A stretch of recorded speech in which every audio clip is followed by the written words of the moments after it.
금융 파트가 처음에 이해를 하는 게 중요하다잖아요. 어떤 걸 이해한다고요? 내가 어떤 식으로 돈을 빌릴 건지, 분류, 그리고 은행 입장에서의 수익이랑 위험. 은행도 수익이랑 위험이 있다잖아요. 그리고 그 다음에 그 돈을 갖다가 우리가 은행한테 빌렸으니까 은행이 어떤 식으로 우리한테 돈을 빌려줄지 딱 정해준단 말이야. 그걸 대출 규제라고 했죠. 자, 그런 식으로 대출 규제를 통해 가지고 우리가 어떻게 그 갚아 나갈지 딱 정해놨으면 원리금 상환이냐 원금 상환이냐 어떻게 상환할지를 알려준다 했잖아요. 그리고 마지막으로는 회사. 부동산 금융 관련 회사는 프로젝트 파이낸싱, PF, 그거랑 리츠, 마지막으로 주택연금 이렇게 본다 했었어요. 자, 이제 세부적으로 한번 가보도록 할게요.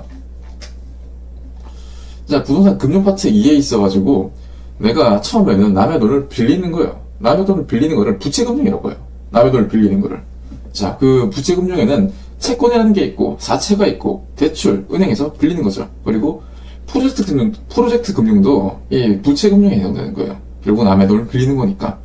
그리고 ABS, ABCP 이건 뭐냐면 자산담보부 증권인데 이건 뒤에서 좀 더 자세하게 얘기를 할 거예요. 그리고 ABCP는 자산담보부 어음이고 MBS는 자산 중에서도 부동산 관련된 증권을 만들어 놓은 게 MBS.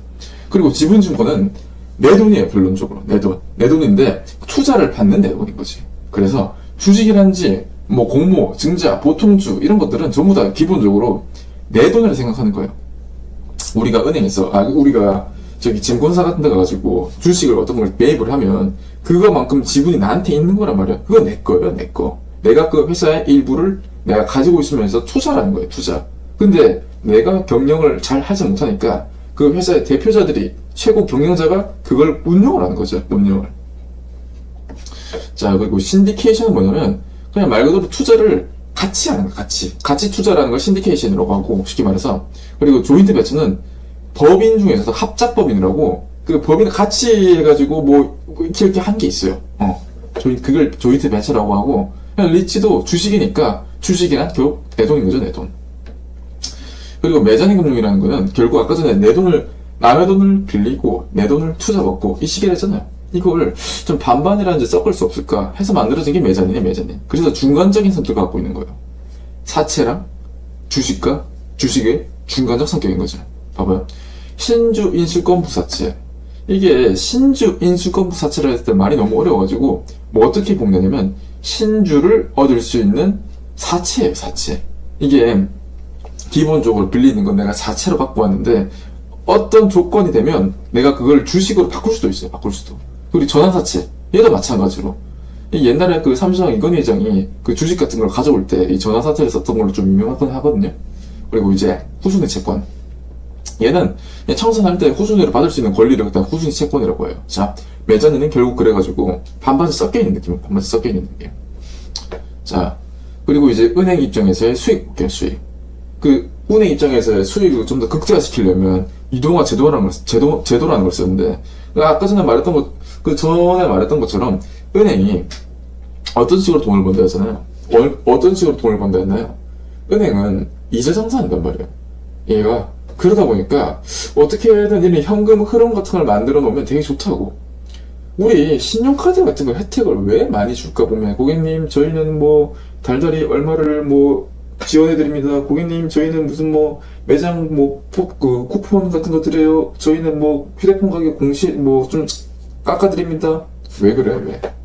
이걸 만들려고 하는, 이걸 만들면 이걸 만들어서 팔면 돈이 되거든. 그래서 우리가 신용카드 같은 걸 만든다든지, 또 달달이 할부할 만한 게 또 뭐가 있어? 그리고 자동차를 갖다가, 자동차 같은 거 사면 보통 한 1, 2년씩 해가지고 할부를 하잖아요. 그 마지막으로 주택, 아파트 같은 거 하나 사놓으면 굉장히 오랜 시간 동안 내가 달달이 할부를 해야 돼, 할부를. 자, 그렇게 현금 흐름을 딱 만들어 놨으니까 이거를 자기가 꾸준히 앞으로 10년, 20년 뒤에 제가 다 받을 수 있겠습니다, 이거 이자를 받을 수 있는데, 은행 입장에서도 이거 지금 빨리 팔아버리고 뭐 딴 거 좀 했으면 좋겠는데, 그렇게 생각할 수가 있어요. 당연하지. 그래서 내가 100을 먹는데 100을 먹을 수 있는 거를, 야, 나 이거 80만 받을 테니까 너 이거 가져갈래?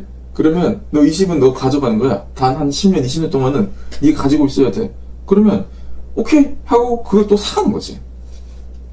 자, 이 아까 전에 그 사갔던 그거 갖다가 이제 SPC라고 스페셜 페이퍼 컴퍼니 이런 회사에서 또 사간단 말이야. 근데 이런 회사에서 사가면 어떻게 하냐? 자기들이 먹을 건 어느 정도 남기고 투자자들한테 또 다시 팝니다, 이거를. 자, 우리가 이런 거 갖고 있어. 우리한테 투자하면 너네한테 얼마 줄 거야. 우리한테 또 투자할래? 이러면서 돈을 계속 벌어요. 아까 전에 말했던 게 저당 채권을 유동한다는 거예요. 부동산이라는 특성 자체가 덩어리도 크고 가격도 높으니까. 근데 덩어리 크고 가격 높은데 이게 유동화가 어려우니까 이걸 유동화를 강제로 만들어준 거지. 만들어준 거. 자, 저당채권 유동화, 저당채권을 매각해가지고 새로운 자금을 도입합니다. 이랬을 때 좋은 거는 아까 말했던 것처럼 유동성이 증가합니다. 자산을 증권으로 변화시킵니다. 신용대출, 자동차대출, 주택담보대출, 이거 아까 말했었잖아요. 그래서 1차에서는 우리가 은행한테 돈을 빌리는 거예요.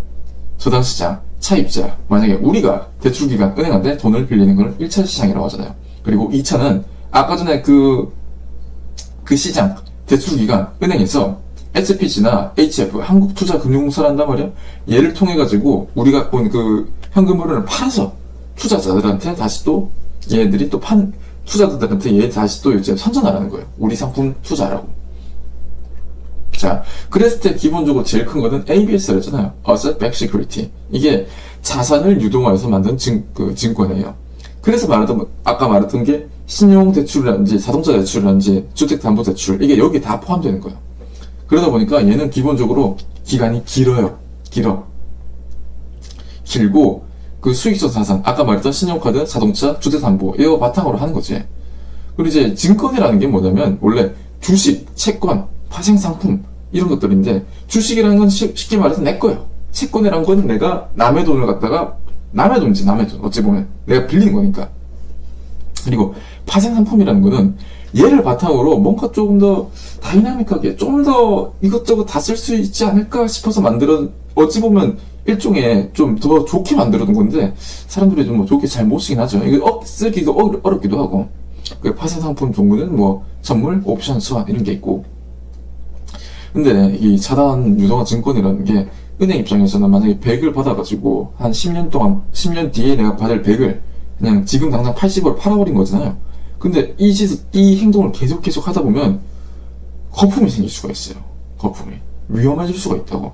자, 그랬을 때 빵 터졌을 때가 옛날에 유명했던 서브프라임 모기지 사태. 옛날에 이런 식으로 미국에서 돈을 다 빌려줘가지고 그냥 돈을 찍고 누구한테 빌려주고 그거 바탕으로 또 증권을 만들고 또 그거 바탕으로 또 돈을 빌려주고 또 다시 증권을 만들고 이런 식으로 계속 하다가 누구 하나가 팡 터져버려가지고 전체적인 그냥 금융 대공황이 온 적이 있었단 말이에요. 그게 서브프라임 모기지요, 쉽게 말해서. 근데 이런 일이 다시 또 일어나면 안 되니까 금융위원회에서 엄격하게 감시를 합니다. 이제 이거는 굉장히 엄격하게 감시를 해요. 그리고 그러다 보니까 재발행이 안 돼요. 왜? 재발행을 통해가지고 계속 거품이 쌓이면 팡 터져버리는 순간 다 망해버릴 수가 있으니까. 그리고 당연히 앞에 말했던 이런 주식, 채권, 파생상품 이런 걸 통해가지고 하는 거니까 기초자산의 현금 흐름을 쓰는 게 맞고요. 그리고 얘네들은 사건 같은 게 개입될 예지가 없어요. 그래서 문제에서 나오는 뭐 유치권이 나온다, 뭐 근저당이 나온다 이런 건 다 틀린 거. 그리고 뭐 양도인은 자산 SPC 매각으로 자산 소유권 반환 청구권을 안 된다. 당연한 거죠. 일단 팔아버린 거라니까. 다시 나 이거 SPC에 다시 팔았는데 다시 그냥 저한테 주면 안 돼요? 안 돼요. 안 되지. 말이 안 돼요. 그럼 말이 안 돼. 그리고 이런 유동화 전문 회사들은 유한회사예요. 유한회사가 뭐냐고 물어보면 주식회사랑 좀 반대되는 개념, 좀 뭐가 좀 다른 개념으로 보면 좋은데, 주식회사는 지분을, 주주들, 저도 주식을 하고 있고 여러 사람들이 다 이렇게 주식을 가지고 있단 말이에요. 근데 주식을 하는 사람들의 입장에서는 우리가 그 회사의 지분을 사는 거고, 그 지분을 샀으니까 그걸 경영하는 사람들이 경영 관리를 한단 말이에요. 그리고 이 사람들이 매 분기별로 이게 성적표가 나와요. 성적표가. 자, 그러면서 굉장히 감시 같은 거 많이 받는단 말이에요. 주식회사들은 뭐 이렇게 해야 됩니다, 이렇게 하면 안 돼요, 이러면서 감시를 많이 받아요. 근데 유한회사는 뭐냐면 갖고 있는 사람도 그 주주처럼 많은 게 아니라 갖고 있는 사람이 딱 정해져 있어요. 경영하는 사람들이. 거기다가 내부적으로 자기들 돈이, 그 주식회사는 어찌 보면 우리들의 돈 가지고 회사가 경영을 하는 거예요. 우리들의 지분은 많이 포함되어 있으니까 회사가 감시 같은 거 많이 받는단 말이에요. 근데 이 유한회사라는 거는 그게 아니라고. 자기들이 그냥 관리 감독을 하는 거라서 그렇게까지 막 규제 같은 게 엄청 주식회사만큼 심하지가 않아요. 주식회사만큼 심하지가 않아. 뭐 그러다 보니까 또 회사 같은 책임 같은 게 얘들 주식회사 같은 건 굉장히 잘 져야 되는데 유한회사 같은 경우는 그 책임 같은 거 분담하는 게 딱 정해져 있다는 거예요. 그래서 주식회사랑 유한회사랑 다르다 이렇게 보고 넘기면 돼요. 그리고 ABS라는 게 좀 더 큰 의미면 큰 의미고 거기다가 자산을 유동화 해가지고 좀 길게 간다 했잖아요. 그거 말고 내가 좀 커다란 얘기인데 돈이 없어. 돈이 지금 당장 필요해. 근데 난 이미 신용도가 높단 말이에요. 은행한테 나 지금 당장 급전이 필요한데 난 이미 은행이랑 거래도 많이 했고 좀 신용도도 높아. 그랬을 때 보통 쓰는 게 ABCP예요. Asset-Backed Commercial Paper. 그래서 이거를 보통 1년 미만인데 보통 한 90일 안으로 단기적으로 기업이 그냥 돈을 빌리는 거예요. 그 어음에 그냥 증을 끊는다고 하잖아. 그래서 얘는 유동성이 굉장히 커요. 왜? 단기로 하고 빡 치고 바로 받으니까. 그리고 이제 이런 ABCP는 기업 어음인데 얘는 무담보 채권이에요. 왜? 얘는 이미 그만큼 신용을 많이 쌓아놨으니까. 그리고 얘도 당연하게 자산 소유권, 반환청권이 없는 건 똑같습니다. 아니 빌려줬다가 다시 또 주면 안 될까라고 하면 안 되는 거잖아요. 안 돼. 그리고 이제 마지막으로 이런 수익이 있어가지고는 MBS. 우린 기본적으로 부동산 관련된 금융을 공부를 하는 거니까 모기지 백 서큐리티, 그 주택을 저당으로 한 증권을 갖다가 보는 게 여기선 기본적으로 좀 핵심 중 하나죠. 저당 채권 중 주택 저당 채권만 보는 게 맞고, 근데 얘가 종류가 여러 개가 있는 게 APTP 그리고 MBB, MPTB, CMO 이래가지고 여러 개가 종류가 좀 이렇게 있어요. 자, 근데 너무 어렵게 생각할 필요 없어요. MBTS라고 되어 있는 게 Mortgage Backed Security라 해야 되잖아요. 얘는 지분이에요. S라 붙어 있으면 지분이라 보면 돼요. 지분. 지분이라는 건 결국 내 거예요, 내 거. 내가 그 일부를 가지고 있는 거라니까요. 그러다 보니까 내가 직접적으로 갖고 오는 거지. 왜? 이건 내가 갖고 온 거니까. 그러다 보니까 모든 수익과 모든 위험은 내가 가져가는 거예요. 알겠죠? 지분이라는 건 내가 이 일부를 가져온 거니까. 그래서 직접 참여를 해서 모든 위험을 투자자한테 갖고 있습니다. 그리고 투자자가 원리금이랑 원리금 수취권을 가지고 있고, 이것도 당연히 주택 저당 채권의 현금 흐름에 의존되는 거죠.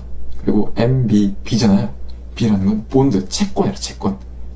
돈을 내가 이 지분을 가지고 온 게 아니라 돈을 빌려준 거야. 돈을 빌려준 거. 남의 돈이란 말이야, 남의 돈. 근데 그 남의 돈이라는 게, 그래서 그 남의 돈이면 그 소유권 자체는 누구한테 있냐? 은행한테 있어요. 은행한테 소유권이 있는데 우리가 투자한 만큼 은행이 어느 정도 수익을 좀 주는 거지. 당연히 그러다 보니까 수익 자체는 MBTS가 더 높아요. MBP는 상대적으로 수익이 좀 낮아요. 그래서 대신에 굉장히 안전하지. 왜? 내게 아니니까. 내게 아니라 남의 거를 갖다가 좀 하는 거라니까.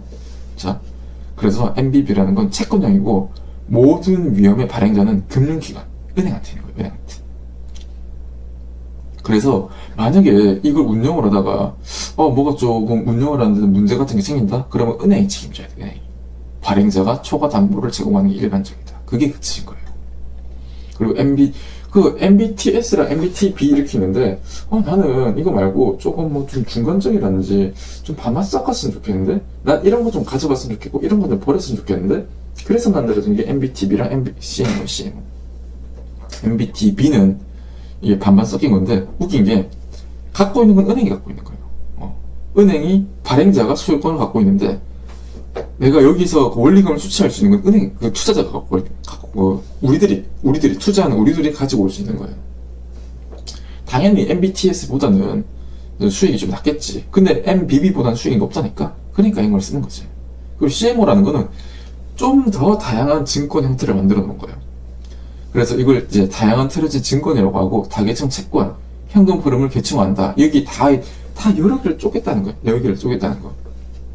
그리고 뒤에 건 당연한 건데, 먼저 상환한 거는 위험 수익이 낮고, 나중 상환할수록 위험 수익이 높다.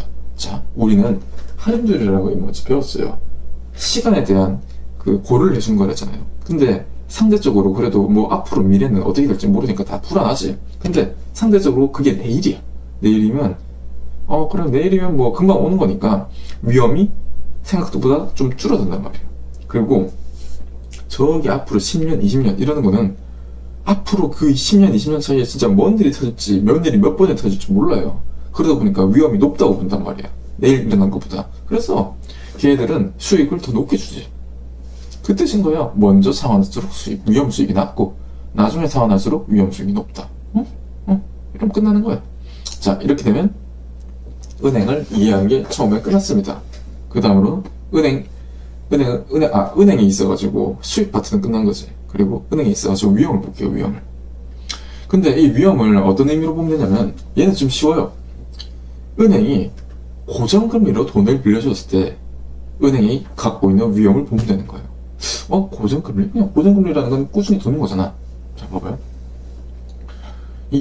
처음에 이재열 위험이라는 거는 시장 금리가 상승을 해가지고 은행의 수익성이 약화되는 거란 말이에요. 근데 시장 금리가 상승했어. 그럼 은행도 돈을 더 높이면 되잖아. 은행도 이자를 더 높이면 되는데 왜 못해요? 왜? 은행이 고정금리 상품을 갖다가 발행을 했어. 그럼 어떻게 해? 그냥 변동금리를 바꾸면 되는 거예요.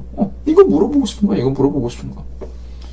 자, 그 인플레이션 위험이란 물가 상승 때문인데 이것 때문에 기본적으로 은행이 수익성이 약화된단 말이에요. 근데 이것도 그냥 고정금리 상품을 했으니까 변동금리 상품으로 바꾸면 되는 거예요. 별거 아니에요. 그냥 당연한 거죠, 어찌 보면. 근데 이런 예상치 못한 인플레이션 같은 게 왜 일어나냐? 전쟁이나 기후변화, 그리고 은행 같은데 이런 게 일어나니까 은행이 불리해지고 우리가 이건 기회비용적 측면으로 보면 된단 말이에요. 기회비용이라는 게 내가 만약에 A를 투자를 해가지고 5를 먹을 수 있는데 7을 투자해서 7을 먹을 수 있대. B를 투자해가지고 7을 먹을 수 있대. 그러면 상대적으로 내가 2를 덜 먹은 거잖아. 그걸 기회비용이라고 해요. 기회비용. 내가 만약 널 그때 그랬으면 할때 if라고 생각했을 때 나오는 그 손해가 기회비용이야. 기회비용. 자, 이제 당연히 인플레이션 같은 거 발생하면 고정금리 기준에서 그 대출자 은행이 불리하고 차입자인 우리가 유리해지는 거죠. 근데 또 조기 상환 위험이라는 게 또 있단 말이에요. 이게 내가 당연히 돈을 갖다 200 갚아 나가다가 갑자기 내가 돈을 더 갚아 나갈 수 있는 여유라든지 그런 거 생겼을 때, 아니면 시장 금리 같은 게 딱 하락했을 때 나는 내가 5%로 빌렸는데 보통적인 은행에 지금 있어가지고 그냥 금리가 3%로 내렸잖아. 그럼 나는 빨리 갚고 싶겠지. 근데 그랬을 때는 은행 입장에서 또 위험할 수도 있으니까 조기 상환 수수료, 벌금 이런 걸로 그걸 대처를 한다는 거예요. 자, 그리고 은행 입장에서 제일 무서운 채무 불이행 위험. 자, 이자 장사하는 입장에서 원금을 못 갚는 게 진짜 커요. 이게 타격이 어마무시해. 근데 웬만하면 갚게 해줘야지. 그래가지고 그 채무 불이행 위험을 갖다 줄이는 거는 LTV, DTI 이런 걸 갖다가 낮추면 되는 거야. 당연하지. 그러면 돈을 덜 빌려주는 거니까. 그리고 당연히 사업 같은 것도 부채 감당률. 부채 감당률이 뭐였어요? 순이 대비 부채 감당률이 큰 사업. 말 그대로 돈을 많이 버는 사업으로 그냥 채무 불이행 위험을 줄인다는 거야. 참 이게 그냥 이재율 위험이고, 그냥 대출 금리는 아까 전에 말했던 고정금리. 그냥 말 그대로 금리가 이렇게 일정하게 유지되어 있는 거. 그리고 금리가 시장 상황마다 유도리 있게 바꿀 수 있다는 거. 그냥 고정금리라는 게 다른 조건이 동일할 시 변동금리보다 높고 당연하지. 그리고 변동금리라는 거는 특정 지표 따라 대출금리가 변동되는 거. 그 기준금리라는 거는 그 CD 금리를 쓰는 말이야. 이게 뭐냐면 굉장히 신용도가 높은 회사의 90일치의 기본적인 수익률을 보는 거예요. 거기다 플러스로 이제 가산금리. 그걸 이제 가산금리를 갖다 코픽스라는 걸 쓰는데, 얘는 은행 입장에서 이것저것 무슨 지표 같은 게 있을 거잖아요. 그런 걸 갖다가 다 이렇게 가중 평균을 한 게 있어. 그걸 코픽스라고 해요, 코픽스. 그리고 이자율 조정 주기가 짧을수록 은행이 유리합니다. 당연하죠. 당연한 거야. 앞으로 이자율의 조정 주기가 짧을수록 내가 만약에 1년 뒤에 한 번씩 바뀌는 거랑 3개월에 한 번씩 바뀌는 거라고 했는데, 그 3개월 안에 만약에 뭐가 좀 시장 상황 같은 게 바뀌어가지고 이자 같은 걸 좀 올려야 돼요. 근데 3개월짜리는 금방 바꿀 수가 있는데 1년짜리는 금방 못 바꾼다니까? 그럼 그 시간 동안 손해를 본다는 거지. 이자율 조정 중개 쌀부수록 은행 유리, 이게 당연한 거죠. 그리고 향후에 이자율 하락 시 차입자 변동 금리 선언한다. 이거는 우리가 그렇게 봐야 된다는 거예요. 앞으로 앞으로 경기가 좀 좋아질 것 같다. 앞으로 금리가 좀 안 좋아질 것 같다. 그거에 따라 가지고 우리가 금리 같은 거 보는 거, 본 눈 같은 게 좀 있어야 한다는 거. 자, 이렇게 하면 은행에 대해서 어떤 식으로 우리가 돈을 빌릴지, 그리고 은행 입장에서의 수익, 은행 입장에서의 위협, 이렇게 봤으니까 좀만 이따가 상황 보도록 하겠습니다. 자, 부동산 금융에 있어가지고 상환, 그 밑에 한번 보도록 할게요. 우리 아까 전에 그 상환이라는 게 은행에서 돈을 결국에 빌리는 거니까 은행에서 우리한테 돈 빌리는 방식을 갖다가 정해준다잖아요. 그걸 대출 규제를 했어요. 그럼 대출 규제에 따라가지고 이것저것 돈을 갚아 나갈 건데 그걸 올리는 방식이랑 원금 방식으로 우리가 상환해 나갈 거예요. 우린 여기서 그걸 공부할 거고, 그리고 이제 부동산 금융 관련된 회사들, 이게 PF가 있고 리츠가 있고 주택연금이 있다 했잖아요. 자, 이제 그걸 하나씩 한번 보도록 해볼게요.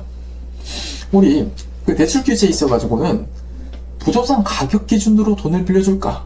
아니면 그 돈 빌리는 사람의 소득, 연소득, 아니면 뭐 부동산이 얼마만큼 1년에 벌 수 있습니까? 이런 연소득을 통해 가지고 돈을 빌려주는 게 있단 말이에요. 이제 그걸 이제 LTV, DTI, DSR이라고 해요. LTV, DTI, DSR. LTV라는 거는 론 투 밸류. 이거를 부동산 가격 분의 대출 금액이에요. 대출 금액. 부동산 가격에 비교해 가지고 대출을 해주겠습니다. 라면 LTV고. 그리고 DTI, Debt to Income. 소득분에 얼마만큼 내가 널 빌려주겠습니다 라고 말하는 거란 말이에요. 그래서 그 사람의 차입자의 연소득분의 주택담보대출의 원리금 상환액을 DTI라고 해요. DTI. 근데 여기까지만 하면 기본적으로 좋겠는데, 정부 당국에서도 보면 되게 그 돈 빌려주는 걸 갖다가 되게 좀 제한 같은 걸 더 주려고 한단 말이에요. 왜? 이 나라에서도 혹시라도 부동산 가격이 뭐 폭등하고 이런 걸 좀 막고 싶어 한단 말이야. 대출 같은 것도 규제도 많이 하고. 그래서 DSR이라는 걸 만들었어요. Debt Service Ratio라고 하는데, 차입자의 연소득분의 모든 대출의 원리금 상환액을 갖다가 Debt Service Ratio라고 해요. 그 DTI에 좀 더 좀 더 세분하게 그 규제안을 생각하면 되는 거예요.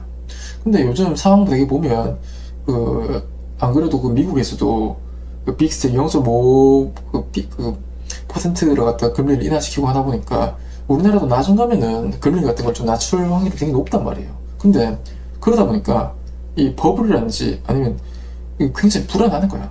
그래서 지금 상황에 있어가지고는 대출 규제를 좀 굉장히 너무 심하게 하더라고. 그냥 대출을 못하게 하니까 이러면 부동산 시장이 좀 동결이 되고 좀 힘들긴 한데, 뭐 그렇다고 뭐 정부 입장에서도 생각을 해보면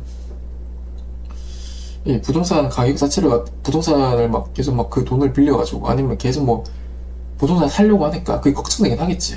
근데 뭐 잘 넘어갔으면 좋겠어요. 이 시기가 좀 잘 넘어가야지 이제 부동산도 좀 잘 되고 우리도 의식에서 잘 되건데, 근데 어쩌면 그러다 보니까 부동산 그 공인중개사를 공부하는 데 있어가지고 지금이 제일 좋은 시기긴 하지. 지금 좀 힘든데 지금 빨리 붙어가지고 저랑 같이 다 같이 이제 으쌰으쌰 해가지고 나중에 좀 물 들어올 때 그때 같이 뭐 이래가지고 돈 벌면 되는 거니까 일단 공부 열심히 해봅시다. 자, 아까 전에 대출 규제를 통해 가지고 돈을 빌려주는데 이 방식을 갖다 이제 원리금 방식이랑 원금 방식으로 이제 서로 갚아나가야 되잖아요. 원리금 방식이 뭐냐면 원금과 이자를 동시에 똑같은 금액을 매달 주는 거. 이 특이해요, 보면. 그래서 원리금 방식은 그 내가 은행에 갚을 돈을 갖다 이제 저당 지불액이라고 한단 말이에요. 저당 지불액이 똑같아요. 매달 똑같아. 매달 똑같이 이자랑 원금을 주는데 매달 똑같이 이자랑 원금을 주고, 원금 상환 방식은 그 내가 은행한테 갈 돈 매달 줘야 되는 게 조금씩 감소를 해요. 조금씩 감소를 해요. 그래서 이자는 웃긴 게 원금은 일정해요. 원금은 일정하게 감소를 하는데 이자는 천천히 감소를 해요. 자, 원금 상환부터 볼게요. 얘는 원금 똑같은데 이자는 천천히 그 해가 갈수록 좀 낮아진단 말이에요. 그래서 이거 실제로 보면서 제가 이거 식을 적어주면서 하면 진짜 좀 어렵게 나와도 다 풀 수 있단 말이에요. 다 풀 수 있어요. 이 사람들이 당연히 내가 시험이 진짜 얼마 안 나고 지금 아예 모르겠으면 넘기는 게 많은데, 그게 아니라 내가 이거 좀 풀 줄 아는데 좀 애매한데 그러면 내가 확실하게 이거 다 맞추게 할 수 있어. 다 맞추게 하는 걸 어떻게 하냐, 매기 원금을 맺히는 거예요. 매기 원금. 매기 원금을 구하는데 얘도 당연히 이자랑 원금을 서로 나눌 거란 말이야. 근데 매기 원금 똑같다 했으니까 일단 매기 원금을 놔뒀지. 그리고 그 보통 한 9년 뒤에 이자랑 원금을 구하세요라고 이렇게 말을 한단 말이에요.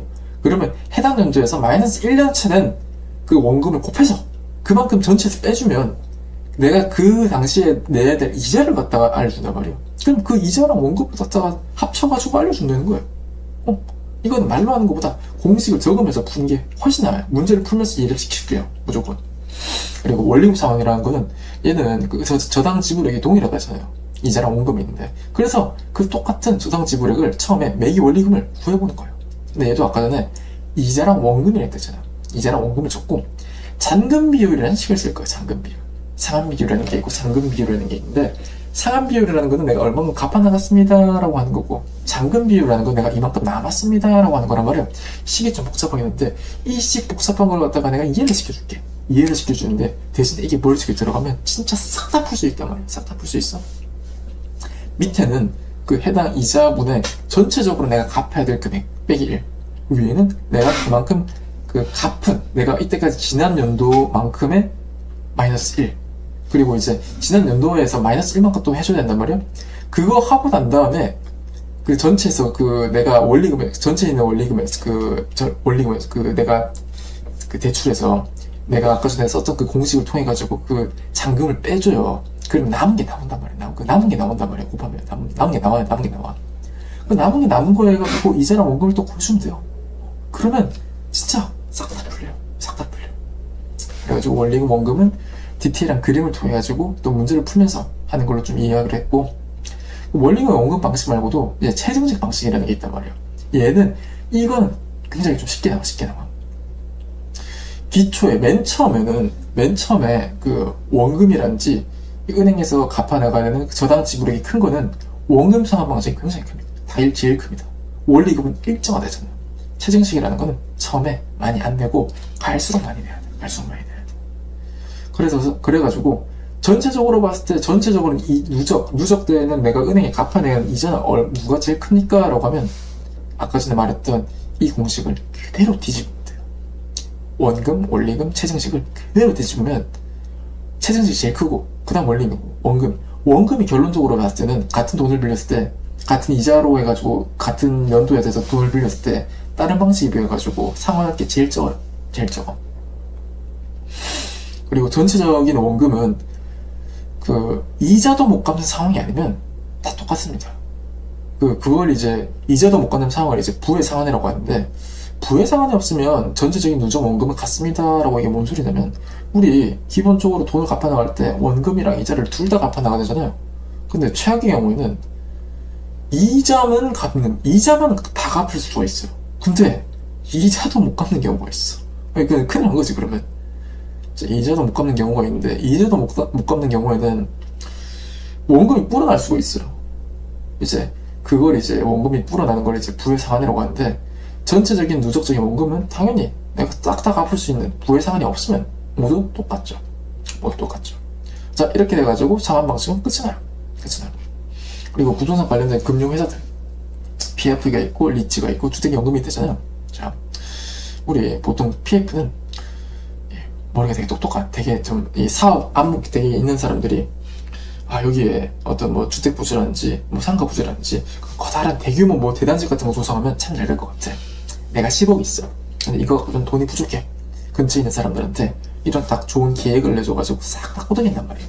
그 중에서도 나를 믿어줄 수 있고 같이 좀 뜻을 맞는 사람들이 같이 또 투자를 해요. 근데 그렇게 해가지고 이게 사업을 발주받고 뭐 하고 하다 보면 돈이 더 부족해. 내가 끌어올 수 있을 때까지 다 연끌도 하고 이것도 하고 저것도 하고 다 하는데 사업성을 이론적으로 너무 좋은데 이게 돈이 너무 들 것 같은데 돈 빌려올 수 있는 다 빌려왔어. 그렇다고 어떻게 돈을 더 빌려오는 방법이 있지. 그걸 이제 PF. 프로젝트 대출이라는 건 기본적으로 말의 뜻이 있는 거야. 프로젝트 파이낸싱. 프로젝트가 사업 계획이라 보면 되고 파이낸싱은 자금이라 보면 된단 말이야. 프로젝트 사업 계획으로 발생한 미래 현금 흐름을 상환 재원으로 미래 현금을 바탕으로 해가지고 은행한테 돈을 끌어. 근데 은행이 이걸 돈을 빌려주나요? 돈을 빌려줍니다. 왜? 은행도 당연히 거기서 봤을 때 바보가 아니란 말이야. 이 돈을 푼 귀신들이 좀 그 은행에 많거든. 걔네들도 누가 이 좋은 아이디어 통해가지고 프로젝트를 한다고 하면 거기 들어가봐요. 근데 가봤는데 사업성도 있고 이거 좀 괜찮을 것 같아. 그러면 얘네들이 돈을 빌려줍니다. 그리고 이자도 굉장히 세게 받아요. 그러다 보니까 돈이 돼. 이자를 굉장히 세게 받아. 근데 이자를 세게 받으면 그 프로젝트 하는 사람들 남는 게 있습니까? 남는 게 큽니다. 그러니까 하는 거야. 그러니까 하는 거. 자, 그래서 프로젝트 금융이라는 게 프로젝트 발생 섹트로 발생한 미래 현금흐름 상환 제한으로 해가지고 프로젝트 자체가 담보 역할을 하는 거. 그걸 프로젝트 금융이라고 합니다. 당연히 이거 성공해야지 대출금 회수하지. 안 하면 뭐 감옥 들어가야지.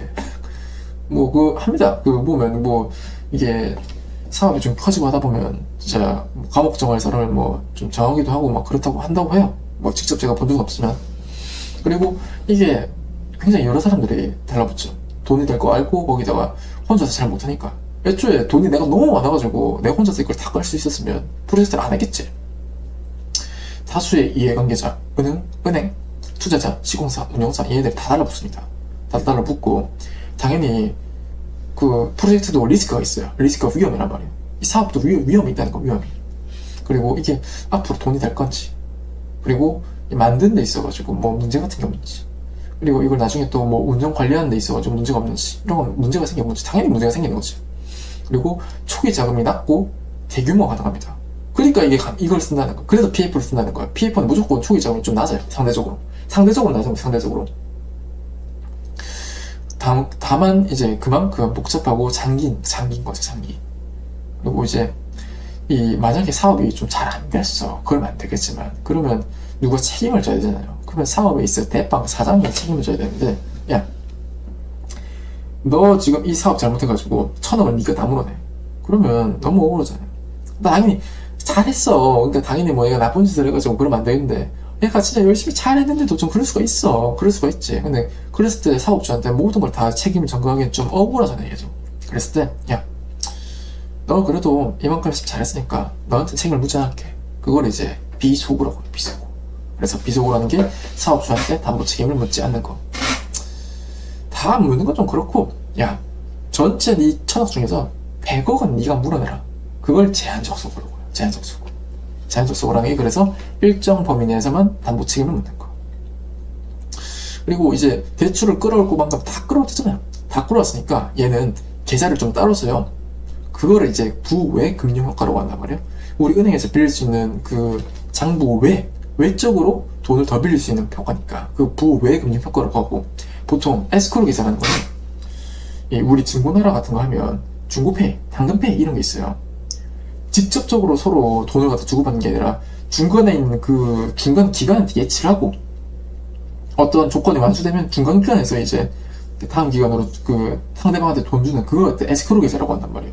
프로젝트 금융은 보통 그거 쓸 때도 많습니다. 그리고 이제 프로젝트 금융은 이제 요건 같은 게 다 좀 맞으면 가득하다 그래가지고 법인세 같은 것도 가면 좀 해주고요. 이렇게 하면 프로젝트에 있어가지고 기본적인 내용 자체는 다 끝났어요. 이해도 끝났고. 다음으로 이제 리츠로 봅시다. 리츠라는 거는 리얼 이스테이트 그냥 관련된 이제 부동산 투자 회사란 말이에요. 이거 부동산 특성이라는 게 약간 그 덩어리도 되게 크고, 얘가 좀 가격도 크고 뭔가 조금 좀 안정적이고 그런 측면이 있으니까, 이 덩어리가 큰 걸 얘를 다른 사람들이 다 좀 소액으로 투자할 수 있고 뭔가 좀 유동성이 있게끔 할 수 있으면 어떨까? 그래서 만들어진 게 부동산 투자 회사예요. 그래서 얘는 굉장히 유동성이 높게 주식회사로 합니다. 주식회사로. 자, 그래서 부동산 투자 회사라는 거는 자산을 부동산 투자 운용을 주된 목적으로 하는 것으로 자기관리가 있고 위탁이 있고 기업 구조조정 리츠가 있습니다. 그리고 이제 아까 전에 위탁이랑 기업 구조조정은 얘네들은 뭔가 좀 막 이름만 들어도 위탁은 뭔가 좀 맡기는 거고, 기업 구조조정은 뭔가 조금 슬픈 일이 터진 거잖아요. 그러니까 슬픈 일이 터졌을 때 이거는 다른 회사에서 좀 관리감독 같은 거 관리하는 거 좀 도와줘요. 이제 그걸 이제 자산관리회사라고 해요. 자산관리회사.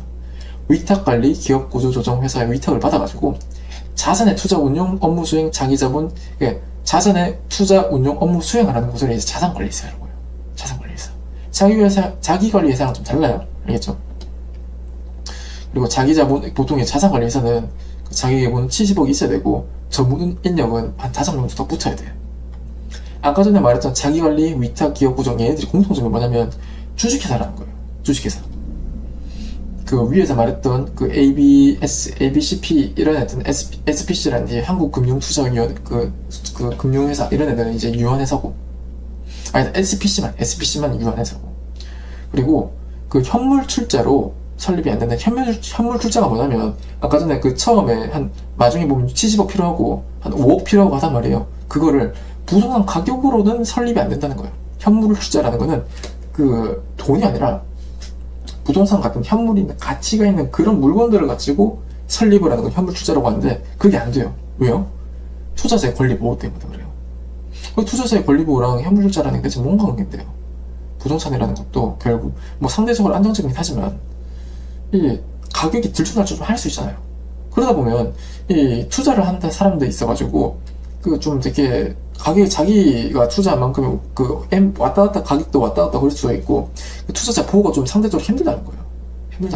그래가지고 현물 투자 설립이 안 됩니다. 그리고 영업을 갖다가 이 사람이 받고 싶으면 국장한테 인가를 받아야 되고 그 금융위원회 회계 처리 기준을 받아야 돼요. 뭐 문제로는 무슨 뭐 한국은행이 받아내면서하는데 금융위원회.